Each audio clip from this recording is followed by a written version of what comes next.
GOP members of Congress call on President Trump to declassify and release all documents regarding Bruce Ohr's interviews with the FBI, as well as the Carter Page FISA applications. Lawmakers feel the DOJ may have broken protocol in their investigation of the Trump campaign's alleged dealings with Russia. Earlier, we spoke with Florida Congressman Matt Gaetz about the call to make the documents public. All right, Congressman, with regards to the Carter Page FISA applications, what's on these 20 pages that has caught so much attention? Well, I don't know because I haven't seen them. Neither have the American people. And with all of the abuses we've seen in the FISA court, we certainly can agree that transparency is the best way to find the truth and determine where there's been bias or corruption that needs to be rooted out. I'm also increasingly focused on what might not be in those 20 pages. I think you won't see in those 20 pages that Bruce Ohr was functionally the handler for Christopher Steele, the person who wrote the dossier. At the same time, the company that paid for the dossier was employing Bruce Ohr's very own spouse, his very own wife. And so I think that we also won't see all the information that we now know about the extent of the bias and the extent to which money which funded this endeavor ultimately originated at the Democratic National Committee. Have you been able to, or has Chairman Meadows or Congressman Jordan, have you been able to speak with the president about this latest request for documents, or have you heard from the White House at all on this? Well, I have repeatedly expressed my frustration to the White House, to the president, and anyone else who would listen over the fact that we have not gotten full transparency and cooperation from the Department of Justice and the FBI, particularly when it comes to getting this information that's dealing with the spying on American citizens. And so I think that that's really what goes to the heart of the issue. Why was there spying on the Trump campaign? What was the basis? And I think that we'll learn a lot the more information we're able to uncover. And I'm assuming you're expecting the president's cooperation on this. That's a point with this latest effort. Can the DOJ do anything about it if the president says, here are the FISA applications?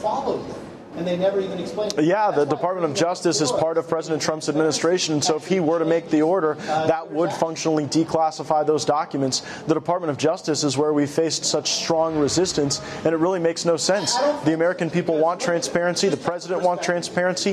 In the Congress, that's what we want. And it's the Department of Justice that's really standing in the way. So I hope they get an order from their boss that lives at 1600 very soon. Well, let's a little more specific on how this kicks the ball down the field. If this goes through, what would be next? I know that you guys have been working on this for quite some time now to get a lot of these documents, but if these come through, what's next? Well, I think then we'll have to continue to determine what the origin is of all this dossier information. I mean, at the end of the day, Comey called it salacious and unverified, but if we find out with the discovery of this information in the FISA application that it really is just about the dossier, I think the next step will be determining whether or not that information is true or false. So far, we've seen nothing to corroborate the elements of the dossier that deal with collusion between the Trump administration and Russia, and I suspect that that evidence just doesn't exist because it didn't happen. Okay, a couple of more quick ones, Congressman. If Bruce Ohr were asked to leave the FBI completely, would that satisfy those who feel that the president and the American people have been deceived by the Justice Department, or is there more? Should there be more to happen with regards to punishment? Yeah, I believe there may be criminal consequences to what happened at the FBI. It is a crime to purposefully mislead a court.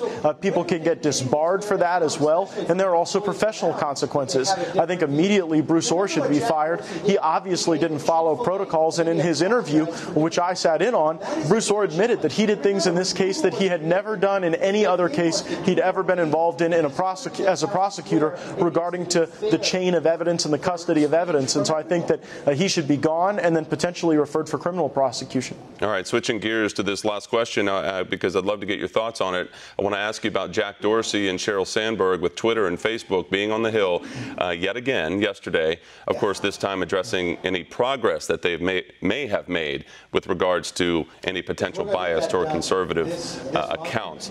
Are you satisfied? Were you able to catch up on the hearing yesterday? And does more need to be done with what they're telling lawmakers? lawmakers now? Yeah, absolutely more needs to be done. Look, I'm a libertarian-leaning Republican. I don't want Washington running my life, but I certainly don't want Silicon Valley running my life. And I think that if companies like Twitter and Facebook and Google are able to reshape the marketplace of ideas by excluding people or ideas or commentators or pundits that they don't agree with, then it really limits our ability to have fair discourse in this country. I was shadow banned by Twitter, which meant that you couldn't search for me. You could search for parody accounts of me, but my own name wouldn't come up. And I don't think that, the comments I make are of such a nature that they can't be accommodated by the marketplace of ideas. Want to see more videos like this? Click on the link below and subscribe to One America News on YouTube, and call your cable provider and kindly demand that One America News is added to your lineup. Call and subscribe today.